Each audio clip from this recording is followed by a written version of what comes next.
Mazharul Islam, Bangladesh. How many people have accepted Islam through you? It is only Allah subhanahu wa ta'ala who can give hidayah. Allah says in the Quran, in Surah Ghashiyah, chapter number 88, verse number 19, 20, 21, فَذَكِّرْ إِنَّمَا أَنْتَ مُذَكِّرٌ. He tells to the Prophet, your job is to deliver the message.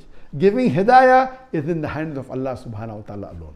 Only Allah can give hidayah. But I do agree, Allah chooses His servants through whom He gives hidayah. And the best example is Muhammad sallallahu alaihi wasallam. Through him the maximum people got hidayah. Until now they're getting hidayah.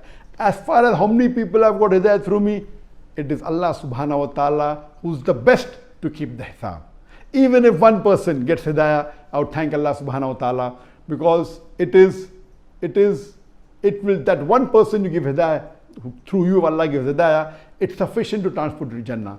I always pray to Allah subhanahu wa ta'ala that may He make me instrumental in giving as many people as possible hidayah, getting as many people closer to Islam, and leaving the shirk and kufr and coming to Islam. I also pray to Allah subhanahu wa ta'ala that may He make me instrumental in fulfilling the hadith of Muhammad sallallahu alaihi wasallam, that one day inshallah Islam will enter every home.